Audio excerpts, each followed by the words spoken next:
राधे राधे। राधा रानी की कृपा आप सब पर सदा बनी रहे। आने वाली अनंत चतुर्दशी की आप सभी को हार्दिक शुभकामनाएं। आज की इस वीडियो में हम अनंत चतुर्दशी की पूजा विधि के बारे में जानेंगे। तो चलिए हम वीडियो शुरू करते हैं। भादो मास के शुक्ल पक्ष की चतुर्दशी तिथि को अनंत चतुर्दशी मनाई जाती है। इस दिन भगवान विष्णु की पूजा की जाती है। अनंत चतुर्दशी के दिन ही गणेश विसर्जन होता है। अनंत चतुर्दशी की पूजा और व्रत करने से अनंत गुना फलों की प्राप्ति होती है और घर में सुख समृद्धि आती है। अब अनंत चतुर्दशी के दिन ब्रह्म मुहूर्त में उठे और स्नान आदि से निवृत्त होकर साफ सुथरे वस्त्र धारण करें। फिर आपको जहाँ पर पूजा करनी है पहले उस स्थान को आप अच्छे से साफ करें। फिर वहाँ पर आपके पास अगर चौकी है तो चौकी लगाएं या आपके पास पटा है तो आप उसे लगा ले।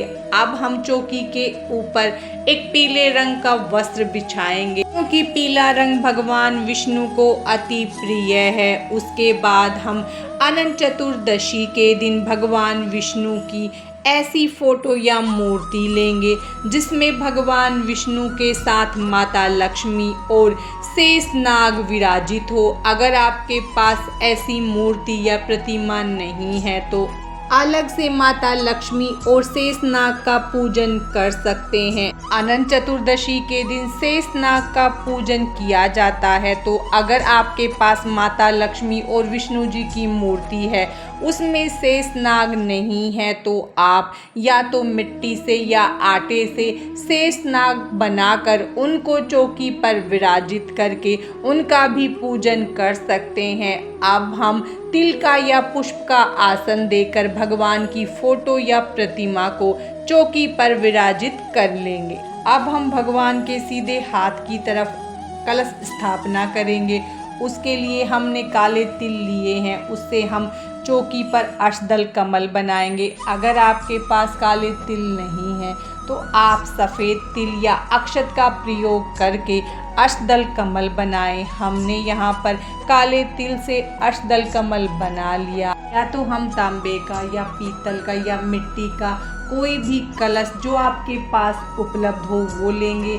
हम यहाँ पर पीतल का लोटा ले रहे हैं, उस पर हम पहले रोली से स्वास्तिक बनाएंगे और उसके कंठ पर हम मोली बांध लेंगे। उसके बाद हम उसमें गंगा जल डालेंगे। फिर हम उसे शुद्ध जल से भर लेंगे और उसके बाद हम उसमें एक सुपारी, हल्दी की गांठ, लौंग, इलायची, अक्षत डालेंगे। अगर आपके पास हल्दी की गांठ नहीं है तो उसमें थोड़ी सी पिसी हुई हल्दी डालें। उसके बाद हम उसमें रोली डालेंगे। अब हम 11, 5 या 7 आम या अशोक के पत्ते लेंगे। उन पर हम हल्दी रोली से टीक लेंगे, उन्हें कलश में रखेंगे। उसके बाद हम कलश पर तिल से भरा पूर्ण पात्र रख रहे हैं। आप अक्षत का इस्तेमाल भी कर सकते हैं। अब हम कलश को अष्टदल कमल पर रखेंगे और उस पर एक दीपक जला देंगे। इस तरह हम दीप कलश की स्थापना करेंगे और अब हमें इस दीपक को बिल्कुल भी नहीं हिलाना है। फिर हम चौकी पर अक्षत का आसन या तिल का आसन देकर भगवान गणेश की कोई भी फोटो या मूर्ति आपके पास हो विराजित करें। अगर आपके पास भगवान गणेश की फोटो या मूर्ति नहीं है तो आप सुपारी पर कलावा लपेट कर उसे भी चौकी पर रख कर पूजन कर सकते हैं। अनंत चतुर्दशी के दिन अनंत के धागे का विशेष महत्व होता है तो आप अनंत का धागा ले। आप या तो मार्केट से बना बनाया अनंत का धागा ले सकते हैं या घर पर कलावे से भी अनंत का धागा बनाकर उसको भी तिल का आसन देकर चौकी पर रखें और उसका भी पूजन करें।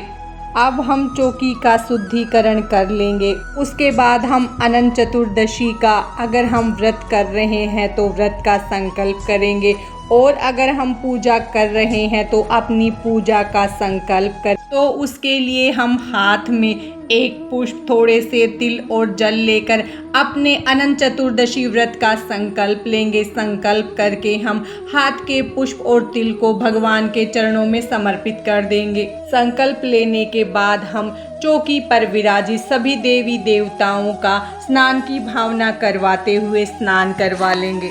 गणेश जी का पूजन करने के लिए सबसे पहले हम गणेश जी को तिलक करेंगे, फिर गणेश जी को तिल समर्पित करेंगे, गणेश जी को हम जनेऊ समर्पित करेंगे, उसके बाद हम गणेश जी को वस्त्र स्वरूपी कलावा समर्पित करेंगे, गणेश जी को हम पुष्प समर्पित करेंगे, उसके बाद हम गणेश जी को दुर्वा समर्पित करेंगे।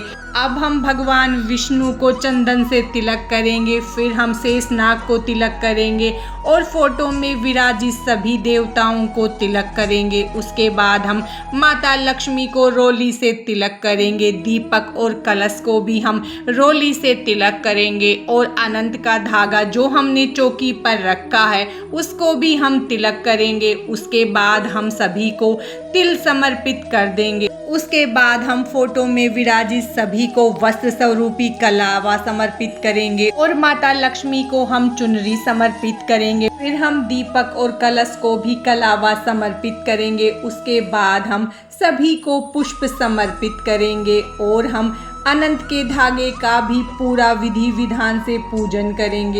अब हम यथासंभव दक्षिणा समर्पित करेंगे।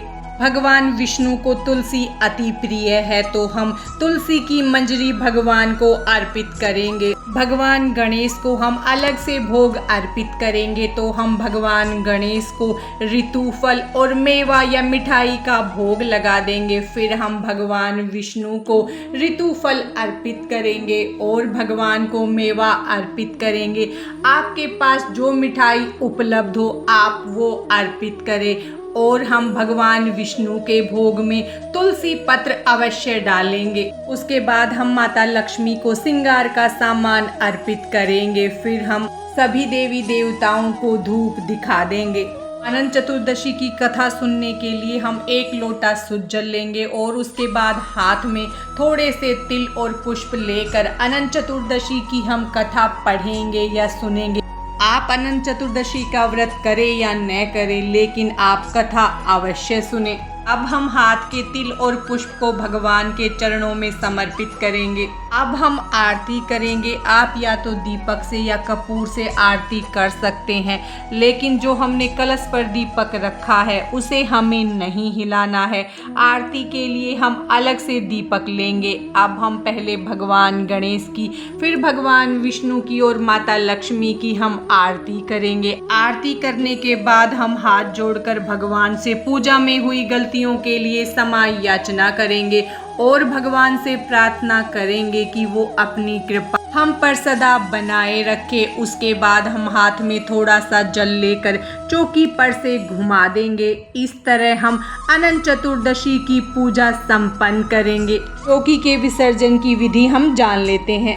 चौकी हम सूर्यास्त से पहले उठाएंगे, तो उसके लिए जो आपने भोग प्रसाद अर्पित किया है उसे आप 15 या 20 मिनट बाद उठा ले और उसे सभी को बांट दे। पूजा के बाद जो हमने अनंत का धागा रखा है उसे आप अपने हाथ में या बाजू पर बांध ले।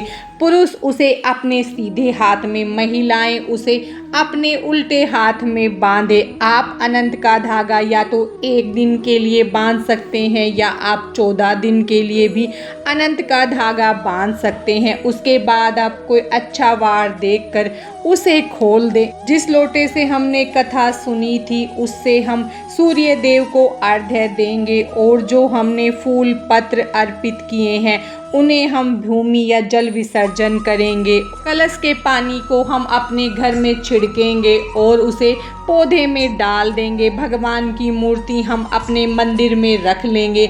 जो दक्षिणा हमने अर्पित की है या तो आप मंदिर की दान पेटी में डाल दें या आप किसी गरीब को दान भी दे सकते हैं। जो श्रृंगार का सामान हमने माता लक्ष्मी को अर्पित किया है उसे आप या तो खुद इस्तेमाल कर सकती हैं या आप जिसके पैर पैर छूते हैं उसे भी आप दे सकते हैं। हम चौकी को उठाकर उस जगह थोड़ा सा जल छिड़केंगे। अगर आपको अनंत चतुर्दशी की ये सरल सी पूजा विधि पसंद आई हो तो इस वीडियो को लाइक करें, शेयर करें और चैनल को सब्सक्राइब करें। आज की इस वीडियो में बस इतना ही। भगवान विष्णु और माता लक्ष्मी की कृपा आप सब पर सदा बनी रहे। राधे राधे।